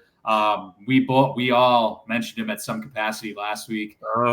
He was my breakout candidate for this season. I think he was honestly the MVP of fall camp as well, if not top 2 or 3 guys. He's bringing plenty of experience to the table as well, coming from a program like Oklahoma. I mean, 496 rushing yards, 7 touchdowns. He's the 5'9", 218-pound, stocky, but a bruiser type that has no problem running somebody over. So that combination, I think, could look very, very nice for this group to start the year. And then, but wait, there's more, right? So, so then you got Jackson Aker, who we kind of mentioned. I mean, this dude had a really good game against LSU last season. He had a nice long touchdown run. He rushed for over 300 yards. He's bringing experience to the table. He might not line up at running back all the time. I think you might see him lining up at H-back, or even it would not shock me if they moved him to tight end on a couple plays if they want to like spread some people out. It would not shock me one bit. This kid also has a track background too, so he's he's pretty fast for his size too, especially. So then you got Cade Yakimelli again. He was playing in the last few games of the season, got some experience under his belt. Definitely no slouch, and I think we're going to see him on the field in some capacity too. And then to close it out, we got 2 highly touted 4-star running back recruits that are going to play. I think there's no question. I think these dudes are both going to see the field again in some capacity. Darian Dupree, who is my pick for the freshman that I think would stand out on the offensive side of the ball. And mentioned it last week in fall camp. He was not only lining up in the running back position, they put him in slot. They lined him up on kick return even at times, or special teams. They want to get this dude on the field if possible. So I expect him to do that. And then Dylan Jones, the other highly touted 4-star prospect, the ESPN All-American 4-star guy who is also showing plenty of flashes in camp. But hopefully I'll be able to do a better evaluation once I start to see them on the field a little more. Can't stress how excited I am about this group. Looking forward to it. I'm going to do a lot of evaluating on numerous guys this year. So can't wait. Okay. So as always, this year we're going to keep it going. We're going to have our X factors, our keys to the game, and our score predictions. So Jake, I'm going to go to you first. Give me your X factor for the opener against Western Michigan. So when I'm doing research on Western Michigan last year, and I'm doing research on Wisconsin last year, I found something out. Western Michigan was like really bad, like really, really bad. Like if you're a Wisconsin Badgers fan and you feel bad about how we were, go watch Western Michigan because they were like really bad. I don't know if I said that, but they sucked. The Badgers are 23.5 point favorites. The over-under for this game is 56.5. Damn. So 23-point favorites at 56.5 is actually insane if you think about it. So my X factor for this game is score early, force Western Michigan to pass. Western Michigan had one player with over 400 receiving yards. One. He played all year too. He had 76 catches and 1 touchdown. He had 691 total yards. That was their leading receiver. If the Badgers can score early, jump on Western Michigan, I don't believe they have the passing game to come back in this one. Let the defensive ends, the outside linebackers, pin their ears back. Go eat all day long, all night long, I should say, because we're playing at night under the lights. And let's get it going. So my X factor, I'm sorry I went super generic. My X factor is Tyler Van Dyke. Super generic to start with the quarterback. I understand. But I think Wisconsin's ceiling is highest based on the ability to connect deep and to create another dimension for the offense. I like it. I think that was something without Tanner Mordecai, who we kind of thought would be able to launch some deep balls, that the Badgers offense was missing when he got hurt.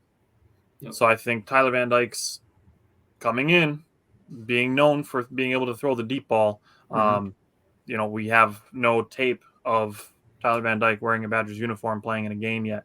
So that's where I'm going to start as far as X factors are concerned. So Mike, give us yours. I'm glad you brought that up because I actually wrote down 2 X factors and basically that was one of them.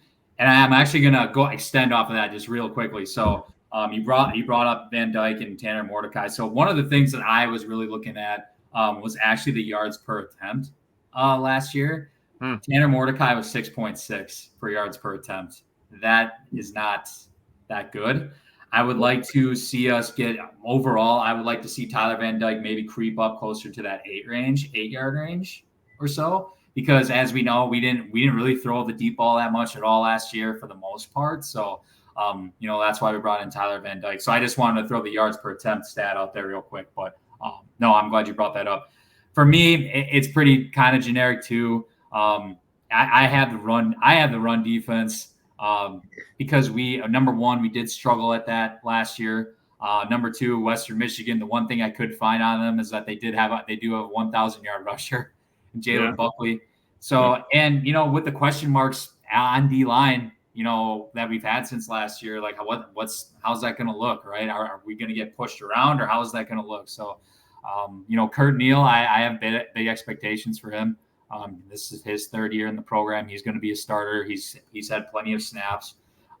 Just looking forward to what he can do. I'm looking to see what Ben Barton can do. He's had plenty of snaps as well. I think he's shown some flashes too, even. Yeah, and then Brandon Lane, somewhat of a highly touted transfer coming in.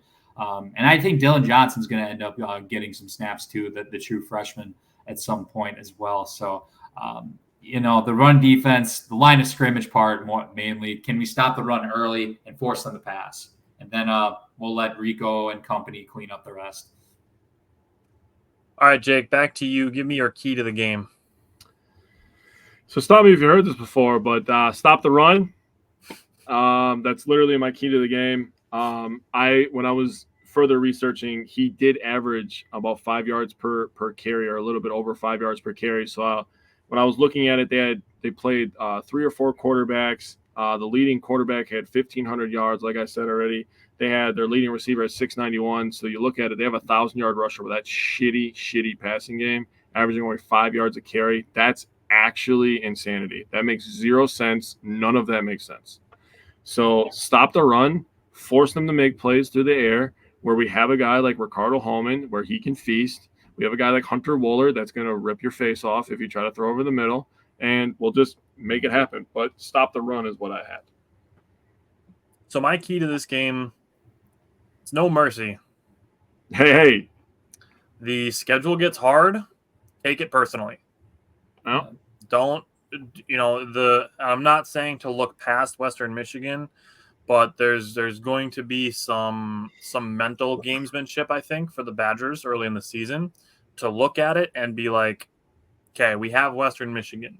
It's perceived to be a game we could win by 24 points. Let's win this game by 54 points. That's the kind of mentality I want the Badgers to have. I'm not saying that that's my expectation, and obviously my score predictions are going to reflect that.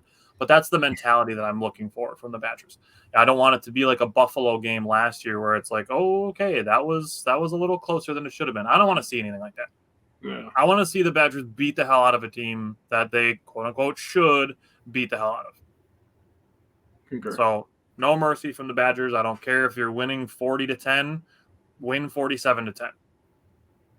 So that's my key to the game. No mercy. Mike, what's your key? Kind of broad, but win the line of scrimmage and do it early.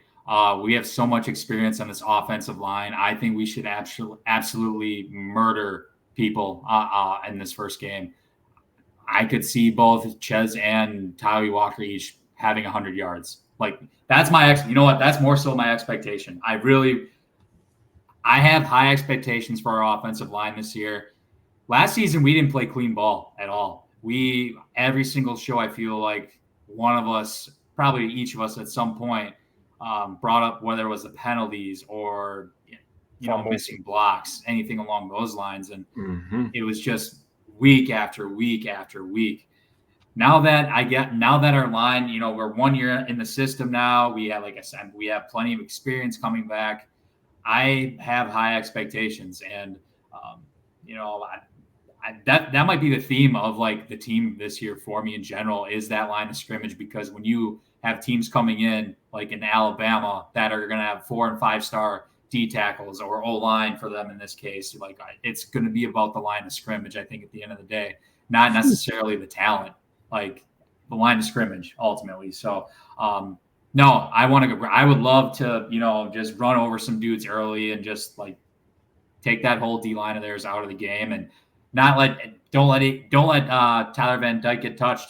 That's a key to the game.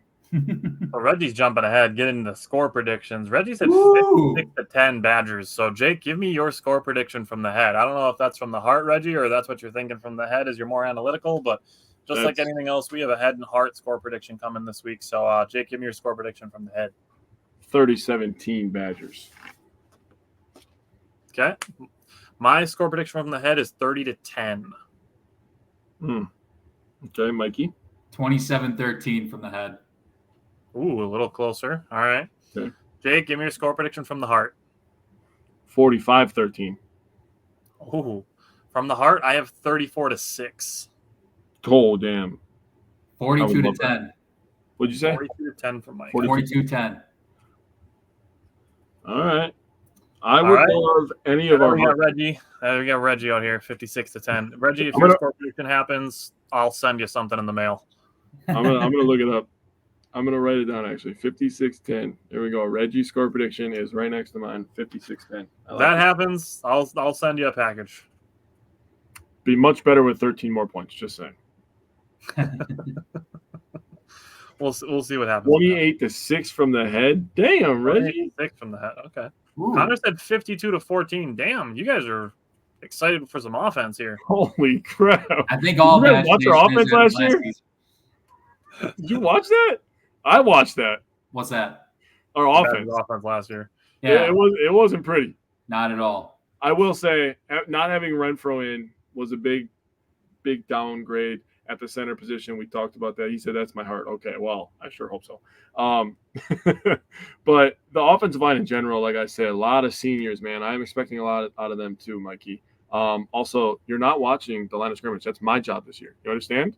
Okay, that's my job. I'm the line of scrimmage. It's the key to the game. I know. Give you shit. It can be from anything. The keys and the X factor can be anything. All right. So if you are subscribed to us on Patreon, we will see you guys on Friday night. So Connor, I know I'll see you there on Friday night for the Badgers opening game against Western Michigan. We have a watch party. That game starts at 8 o'clock, so we will be live at 7:30 with the pregame show. We look forward to seeing you there.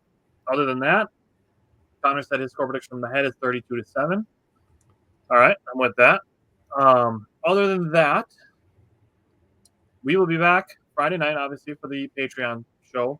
Other than that, we will be back next Tuesday night for our Green Bay Packers preview for Week 1, because that starts next Friday. So let's go. We are diving into football season here. Last night, we did our Green Bay Packers stat projections. So if you're a Packers fan, please go check that out. I think it was a great episode, possibly one of our best episodes that we've done about the Packers. So check that out, and then we will be back again next Wednesday to discuss the Badgers and see what the actual final score was for the Badgers in Western Michigan, which you will get to see on Friday night if you're subscribed to us over on Patreon. If not, you should. That's going to be one of those things that helps us reach our dream, is if people are willing to give us $5 of their hard-earned money every month to watch some games with us and get a pregame show from us.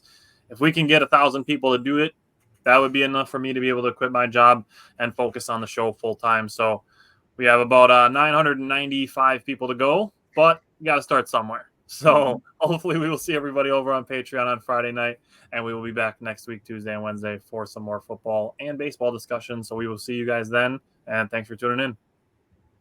Later, fellas.